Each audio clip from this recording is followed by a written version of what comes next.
If you suspect you might have a blown head gasket, here are some things to check out before you go digging into the engine. The first two things we're going to look at are the coolant and the oil. And so first we'll just visually inspect the coolant and see what it looks like. Obviously, don't do this while the engine's hot. If there's coolant, if it's hot, it will spray out at you. So upon looking into the radiator, we see that there's not really any coolant in there. It's possible that you've been filling up your coolant if it's gotten low, or if you just blew your head gasket, it could all disappear quite suddenly. And so that's one thing to look at first. The other thing we're going to look at is the oil. I'm going to pull the dipstick out, and what we see is that the stick is very full, that the level is very full. You can see it comes up way above the lines marking where it's supposed to be, down here full and low, and that could be an indicator, or that is an indicator that likely the coolant has mixed with the oil and gone into the crankcase to overfill it, and so that's where our coolant has gone. And so that's one of the things you want to look at, is to see whether the oil and the coolant have mixed. Sometimes you can look in the radiator in the top there and see evidence of oil in the coolant. Sometimes you can look in the oil filler cap. We're going to look at that now and visually inspect it.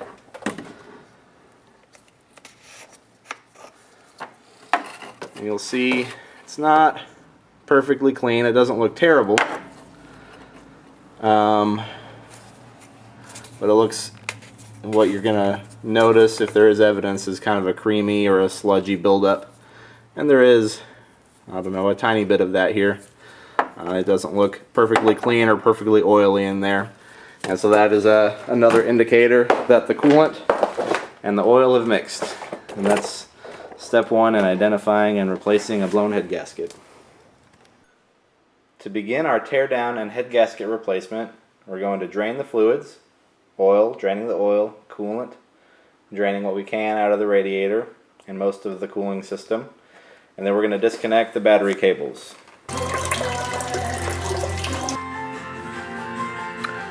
Looks pretty brown and creamy. One important thing we're going to do now is use some penetrating and lubricating oil to loosen up some of the bolts we're going to have to remove later. Especially the exhaust bolts are the ones I'm going to focus on now. And so I'm going to take the PB Blaster, because that's the one I prefer to use, and try to spray some on some of these bolts that we're going to have to loosen later. You just want to soak it if you can. They're all kind of hard to get to. I'm trying to get a good shot. But anywhere you see one of those bolts, you want to just try and hit it with one of these oils and let it sit. You want to do this a while before you actually attempt to remove those bolts, because if they break off, that's no fun. And the more you're letting them soak in the PB Blaster, the more likely they will easily come loose. Okay, our next step is to remove the serpentine belt, also called the drive belt, sometimes called the accessory belt because it drives all your accessories. This right here is the tensioner, and what I've got is a breaker bar with a 15mm socket. You just need a lot of leverage to get that tensioner, get the tension off of it. So put your breaker bar or your wrench or whatever you've got that's 15mm on the tensioner like that. Apply force counterclockwise, and then slip the belt off, and then carefully release the force on the tensioner. Next, we're going to remove the alternator. Next, we're going to remove the ignition module assembly, and there are two studs on the bottom that have 15mm nuts on them, and you'll need a deep well 15mm socket. Next, we're going to remove the airbox and some of the throttle body ducting and some of these connectors as we're going. For this next part, we're going to remove all the electrical connectors, cables, and vacuum lines that are attached to the throttle body so that we can remove the throttle body easily. And flat blade screwdrivers are going to be your friend in this little job.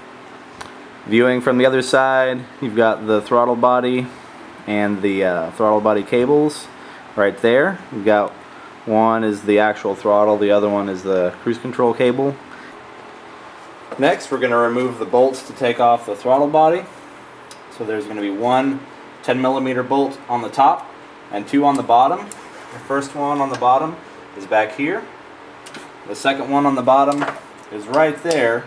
But first we need to remove this 8mm bolt to get to that back one. Now we're going to remove the fuel rail, and it's a one-piece rail that runs along the front and the rear of the engine. First we're going to get some of these other things out of the way so we can get to the four 10mm bolts that hold the fuel rail down, two on the front, two on the back, and we'll disconnect the fuel lines as well. Let's go ahead and remove the strut tower brace. Right now we're going to focus on getting the EGR valve off, and what we're going to do is disconnect the connector on top, remove the two, here's the connector, remove two 10mm bolts holding this bracket shield on, and then we're going to remove the two 13mm bolts connecting the EGR valve to the EGR valve adapter. Then we're going to remove the adapter from the cylinder head. Now that we've got all our bolts out of the EGR adapter right here, it's got one tube coming back into the intake and one tube at the exhaust. Both of those have bolts removed, and then the two bolts going into the cylinder head are removed. Just kind of wiggle it around and pull it out like that. This hose is from the intake manifold to the brake booster, and it has two small clips right here, and you just have to squeeze those together to get it to come out of the intake manifold.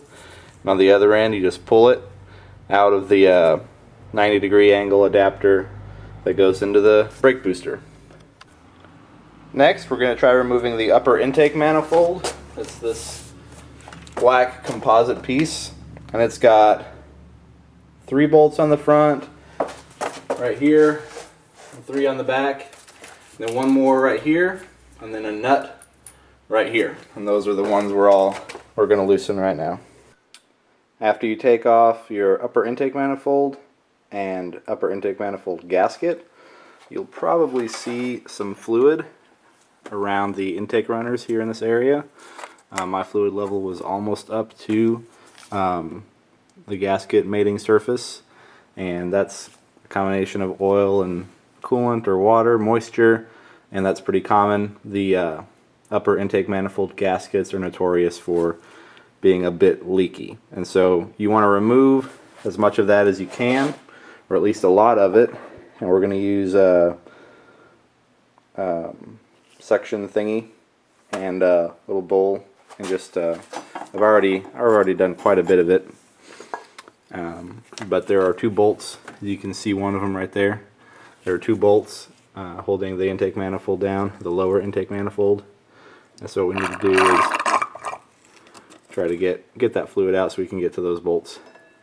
Before we tackle the lower intake manifold, just the big aluminum piece right there in the middle, we need to do 2 last things. One thing we need to do is remove this coolant hose. We're just going to pry off that bracket with a pair of pliers, loosen the hose and pull it off. Now we're going to remove this steel bracket right here. Before digging into the lower intake manifold, I just want to get this wiring harness out of the way. And that requires removing 5 more connectors. Now on the lower intake manifold, we've got 10 bolts, 5 on each side, and they are slightly larger or slightly smaller than 10mm. And so most of the Bolts that I've been removing so far have been close enough to metric that I've been using metric, but on this one I'm going to use a 3/8 socket to make sure that I get a nice tight fit on all of these bolts on the lower intake manifold. I'm just going to remove the valve cover gaskets now. So on the passenger side now, we're going to remove the belt tensioner assembly, like a mount that the belt tensioner mounts to. To do that, we're first going to have to remove the power steering pump. And the pulley on the pump has 2 access holes. You gotta spin the pulley around and remove, or at least loosen, the 2 bolts that hold the power steering pump to the block.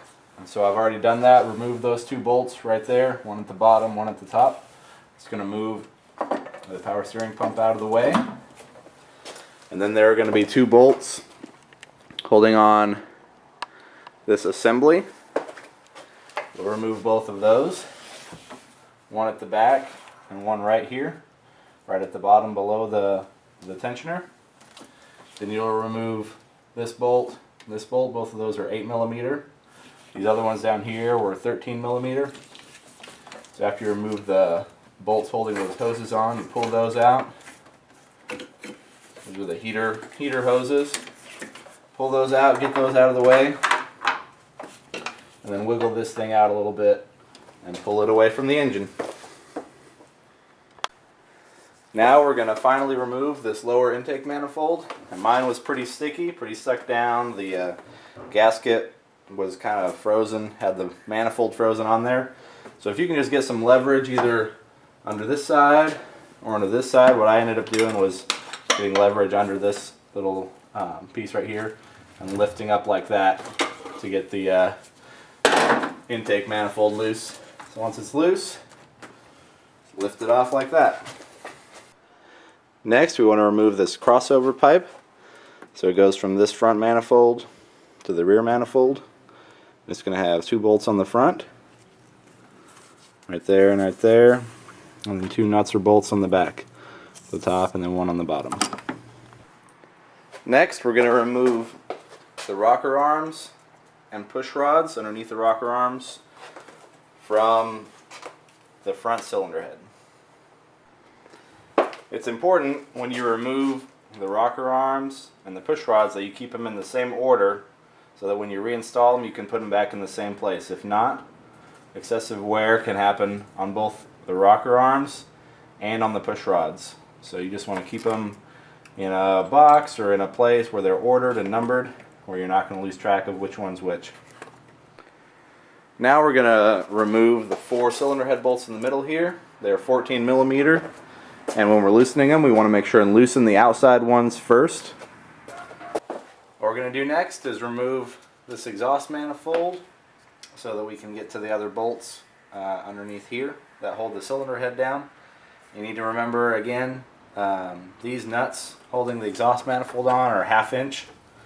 They may feel like 13mm, but the 13 is going to be too loose and you might strip them. So make sure and use a 1/2 inch wrench or socket. Once you get all the nuts and bolts removed from the exhaust manifold, it'll be ready to come out.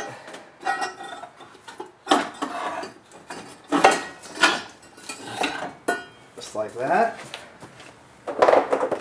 And you'll be able to see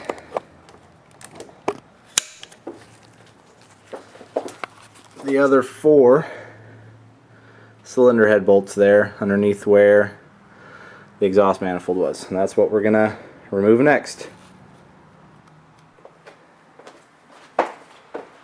Once you get all these bolts out from the cylinder head, there's 4 of them. Remember, they're 14mm.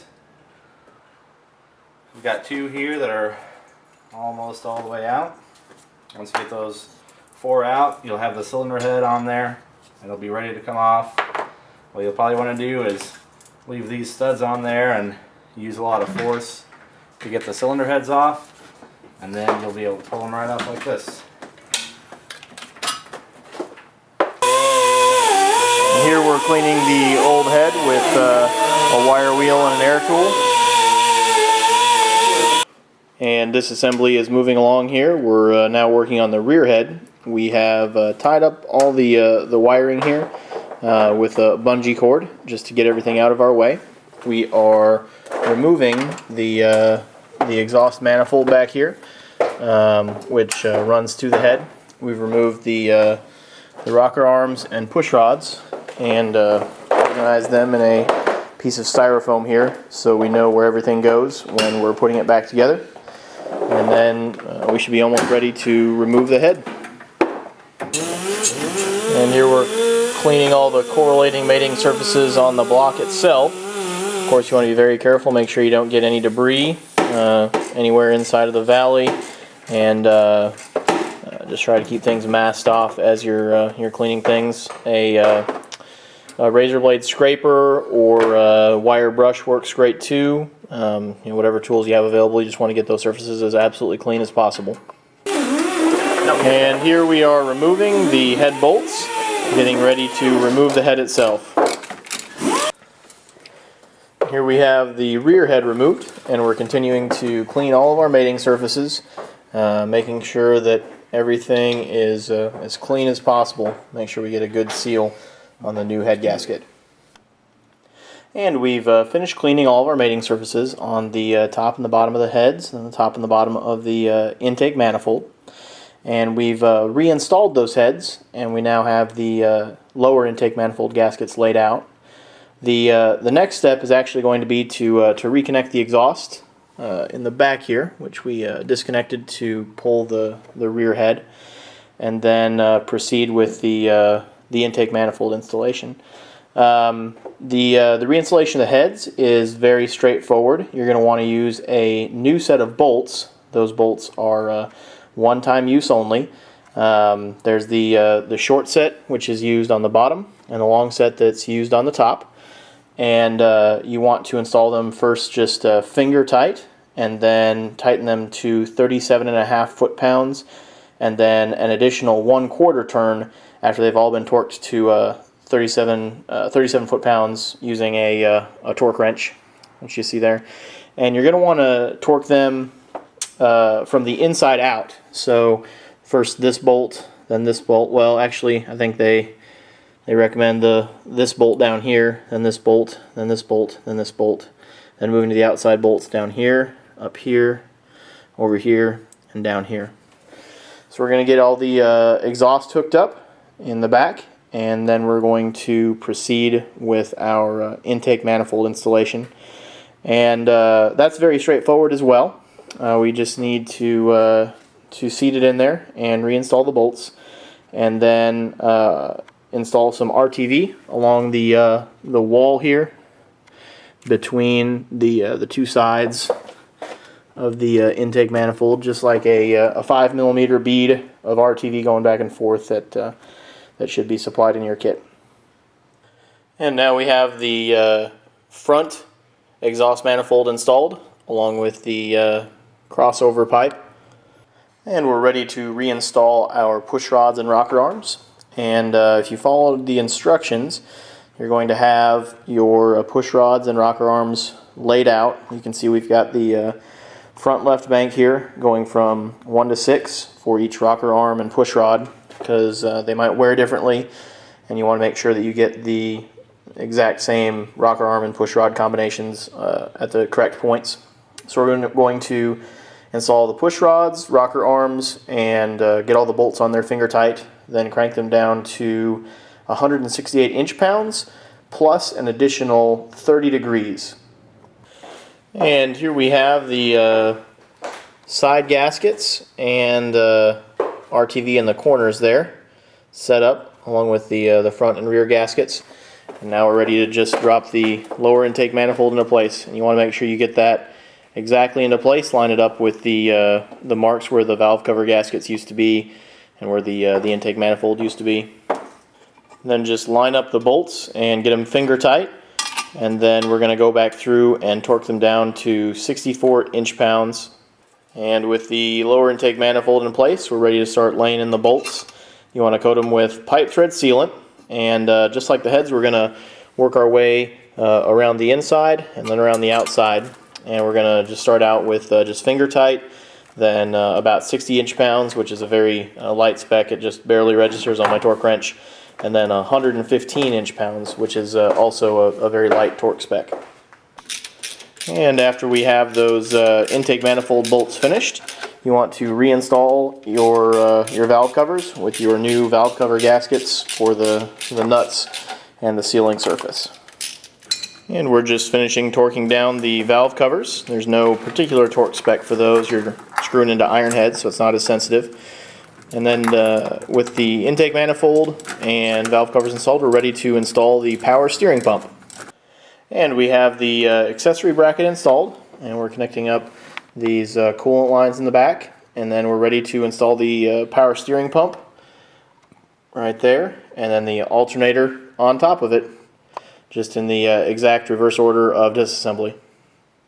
So this originally started out as a head gasket repair replacement to address mixing of oil and coolant, but after tearing things down, it quickly became apparent that, as you can see, there's warping in the upper intake manifold, and a little bit of research will reveal that this is an extremely common problem because the very hot air from the EGR system over time will warp the plastic of the upper intake manifold and allow coolant coming through these passages to make their way into the crankcase and in turn into the cylinders and the oil, and it can mimic the symptoms of a blown head gasket, which also can be a very common point of failure for these engines, but not nearly so common as a warped upper intake manifold.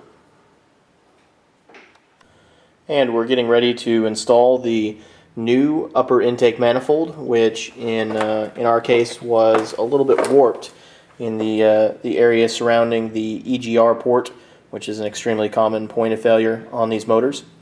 The upper intake manifold has just a one-piece gasket here, no RTV or anything like that necessary. You want to make sure that you're being very careful with it. You're bolting on a plastic part. We're going to start in the center. So we're going to do this one and this one, work our way out here, here, here, here, and then the extreme outside, and we're going to go to 22, then 44, then 89 inch-pounds, not foot-pounds, on all of those bolts. And then also we want to make sure that the EGR tube is firmly in place. Just make sure it's that port is clean of any residue or anything like that, and you can tap it in very gently with a small hammer. Now we're ready to put the upper intake manifold in place. And next we're ready to install the vacuum hose running from the back of the upper intake manifold to the brake booster. And next we're ready to install the EGR assembly. And here we have the EGR valve and assembly installed, and we're ready to install the bracket around it. And we can go ahead and connect the radiator hose to the lower intake manifold. And we can install this bracket running to the alternator. And now we connect the cross pipe. And now we're ready to install the fuel rail and connect up all the fuel lines. And we're mounting this bracket to the studs on the rear exhaust manifold. And we have our fuel rail bolted in and all of our fuel lines connected up. And we're starting to make sure we've got the wiring harness routed correctly, going back around there on the far side of the lower intake manifold and coming back around. And then we're mounting up the vacuum distributor here and bringing the wiring harness in to mount up right here for the ignition. And now we're reinstalling the throttle body. And we have all the throttle body plugs installed, the throttle body mounted, and the throttle body cables connected back up. And we're installing the alternator, and then we'll be ready to thread the serpentine belt back through. And here we have the alternator fully reinstalled and the serpentine belt routed back up. And here we have the airbox reinstalled. And we have the strut tower brace reinstalled. And this is an older vehicle with quite a few miles on it, so it's no surprise that the vacuum lines, they're their junctions and adapters are coming apart. So as you're reassembling the vacuum system, it's of course critical that you get everything mating up properly and connected without any leaks. You'll have some strange drivability issues. I've taken off the fittings here and here. This one used to be a T-junction with a reducer that connected to this port on the throttle body, and there's a few others. I think the one that connects down to the transmission, where I have replaced the fitting with some new hose. And you can just get a couple different sizes of vacuum hose at an auto parts store, and some different fittings and reducers and T-junctions and stuff. You can get a variety pack in the hose for less than $10 total. And it's an invaluable bit of material to have on hand. You never know when you're going to run into a vacuum hose that's falling apart or something. So you just want to reassemble this and get it back exactly the way it was before. It's definitely something you don't want to ignore. So here's what my vacuum lines look like after fabricating some replacements. I've just got 3 different sizes of hoses here, several reducers, a T-junction, but I get all the connections necessary and in the right order. And here we have the coil packs reinstalled. We've installed the spark plugs, and then run the spark plug wires down to the spark plugs. Have everything connected up there. Now pretty much all that's left is to hook up our spare plugs on our wiring harness, and we're going to be getting pretty close to starting up the car. So that's a summary of all the steps that are required for a head gasket, lower intake manifold, and upper intake manifold service on any GM 3800, 3400, 3100 Series 2 motor. I'm sure I missed a few steps here and there. As you know, it's a very involved procedure, but I tried to give as detailed an overview as possible. If you have any questions, feel free to post them on the video, and I'll do my best to try to help. Thanks.